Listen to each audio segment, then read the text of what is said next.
question que je voulais vous poser, c'est, vu que vous êtes tous les deux historiens, au final, on se rend compte que les choses, elles arrivent pas par hasard, elles arrivent parce qu'elles sont presque supposées arriver. Les événements sont en place qui font que ça arrive comme ça. Et du coup, c'est quoi finalement le but enfin la démarche derrière le principe même de l'Uchronie? On pourrait se poser la question de à quoi ça sert finalement d'imaginer une manière différente de faire se dérouler l'histoire. Est-ce que c'est juste dans un simple but de fun, de fiction, ou est-ce qu'il y a un vrai but scientifique derrière le principe même de l'Uchronie?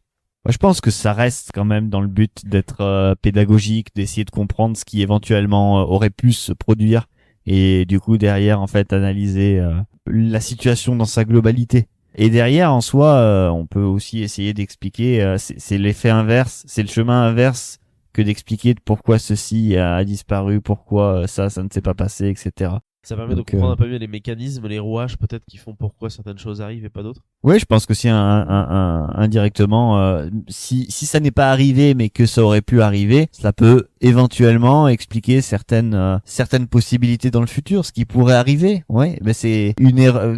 Si tu fais une erreur, par exemple, d'accord, tu fais une erreur, par exemple, tu pars de chez toi, t'as oublié de fermer ta porte. Voilà, d'accord. Ok, ouais. Tu vas y penser toute la journée, dans un putain, merde, j'ai oublié de fermer ma porte, ou j'ai oublié d'éteindre une lumière et tout. Et tu rentres chez toi et en fait, t'as réellement fermé ta porte. Ou t'as réellement éteint ta chambre, etc. Ça s'est pas passé, mais ça veut pas dire que t'en tires pas un enseignement derrière. Tu vas te dire demain, même heure, quand tu vas partir chez toi, putain, il faut bien que je pense à fermer ma porte. Tu vois, dans cette logique, moi, j'expliquerai comme ça. Ok. Toi, Léo, tu vois ça comment? Parce que finalement, c'est un exercice que tu nous as fait aujourd'hui. Oui, je suis à peu près d'accord. Je suis complètement d'accord avec ce que vous dites. C'est un but pédagogique afin de. En fait, en faisant une uchronie en négatif, on voit les mécanismes qui font que l'histoire s'est passée comme ça et que l'histoire aurait très bien pu être autrement et que pour en tirer des leçons, comme tu disais, Raph, en tirer des leçons pour le futur, que ça s'est passé comme ça, mais finalement un petit grain de sable ou un petit quelque chose, ça aurait pu faire basculer du tout au tout.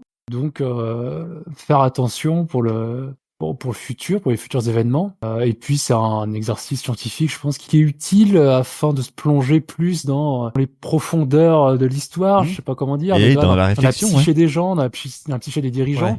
Alors, en faisant de l'Uchronie, on s'éloigne peut-être de l'histoire à hauteur d'homme. Mais c'est pas non plus quelque chose de temps en temps. C'est quelque chose qui peut être très utile et qui permet de savoir un peu où est-ce qu'on pourrait aller finalement. Est-ce que ça ouvre pas des portes? Finalement, est-ce que l'histoire ou notre non-histoire, connaître l'histoire et connaître aussi une histoire plausible, une non-histoire, permet d'avoir un futur finalement. C'est même, je dirais même plus loin si en oubliant tout le côté effectivement d'histoire ou en pensant justement à toi ou alors du coup si on parle vraiment de la personne en tant que telle, c'est un peu comme alors je fais un exemple, j'extrapole énormément, mais chaque année par exemple à Paris il y a un faux tribunal qui du coup est chargé de réaliser, je sais pas si vous en avez entendu, de résoudre une affaire et essayer de comprendre les tenants aboutissants de cette affaire. Et en général en fait ce qu'ils font c'est qu'ils dressent le chef d'accusation d'une personne qui n'a pas existé. Par exemple l'année dernière ou il y a 2 ans, je sais plus en fait. Tu me vois peut-être venir. Pas du tout. Ils avaient tenté, enfin, il y avait eu le procès de Dark Vador pour savoir si réellement. Ils font le procès d'un personnage de fiction. Okay, il avait, avec toutes les hautes pontes du barreau, etc., pour déterminer, est-ce que réellement, en fait, par exemple, Dark Vador est coupable de ses actes, etc. Donc ils avaient, voilà, c'est simplement, ça n'existe pas. Pour autant, c'est simplement dans le but. C'est un exercice, tu vois, un exercice de pensée, de réflexion. D'ailleurs, spoiler alert, il a été acquitté. Il a été acquitté. Il avait été acquitté, oui. Quand même tendu quoi. Il a pas fait un peu de prison. Non. Même pas. Non, d'ailleurs, j'ai une vidéo, je crois que de souvenir, en fait, il y avait vraiment une personne qui était costumée en Dark Vador. Alors, s'il était présent sur place, peut-être qu'éventuellement ça explique pourquoi il était acquitté, mais. C'est un peu comme acquitter Goebbels ou Himmler, quoi. Si on veut rester dans le comparatif. Mais voilà, quoi. C'est vraiment, c'est la pratique de l'exercice, essayer de tenter de raisonnement logique, tout ça qui fait que je pense qu'il y a ce côté intéressant dans l'Uchronie.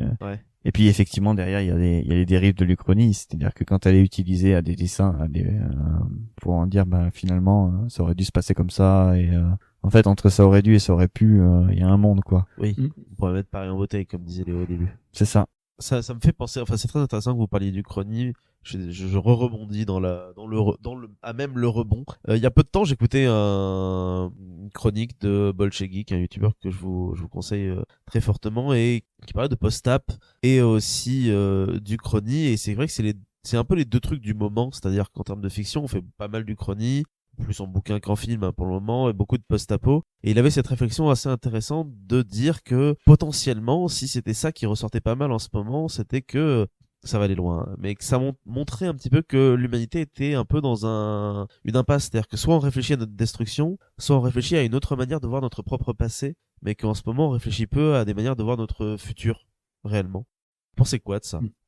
Il y a une espèce Vous êtes un peu d'accord? de désespoir, je sais pas comment Ouais. dire ça, mais Je on dirais voit de le futur, résignation. on voit notre futur qui est pas très très brillant, hein, Ouais. mais donc du coup on essaye de s'en échapper un maximum en pensant à autre chose, en imaginant plutôt autre chose, Ouais, c'est un peu une sorte de et refuge, ou quoi, en alors fait. en se replongeant dans un passé plus fantasmé Un peu plus peut-être. fantasmé, ouais.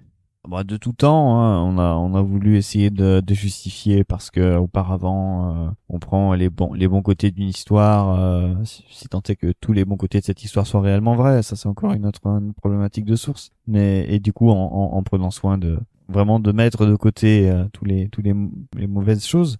Mais de toute façon, ça a toujours été plus ou moins le premier danger en fait de l'histoire, c'est-à-dire c'est faire de la récupération pure et simple. Hein. C'est vraiment tenter de prendre un événement et de le justifier en le tournant, en le tripotant dans tous les sens pour pouvoir qu'il colle, le façonner à ta vision des choses et le proposer et le montrer aux gens qui n'en connaissent pas les tenants aboutissants au départ et du coup derrière peut être manipulé. Ouais, c'est de la manipulation en soi. Après, si on veut vraiment parler de films avec les post-apo, etc. aujourd'hui, tout ça, après, il y a bien entendu, il faut pas l'enlever. Il y a aussi du divertissement, il y a aussi il y a de la recherche aussi derrière, et derrière, éventuellement, ça peut être un peu de prévention, oui, sur certains sujets. Mais oui, tout dépend de ce qu'on veut faire. Après, voilà, le format. Est-ce que c'est véritablement un documentaire ou c'est un film, une série? Comment on présente les choses? C'est pas la même portée. D'ailleurs, pendant que vous parliez, j'en ai profité pour aller checker un truc parce que me demander justement de quand dater finalement l'Uchronie, de quand date ce principe d'imaginer une histoire autrement.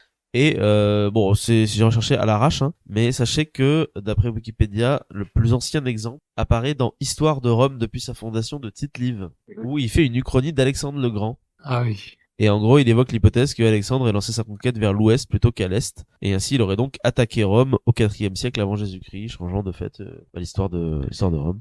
Donc c'est intéressant de constater que déjà à cette époque-là, il y a des historiens qui s'attellent finalement à ce sujet, sachant que pour rester là-dessus, la première œuvre entièrement uchronique réellement de A jusqu'à Z, hein, qui est une uchronie totale, c'est un roman de Louis-Napoléon Geoffrey Château, qui est un juge au tribunal civil de Paris, qui a écrit Napoléon la conquête du monde en 1836.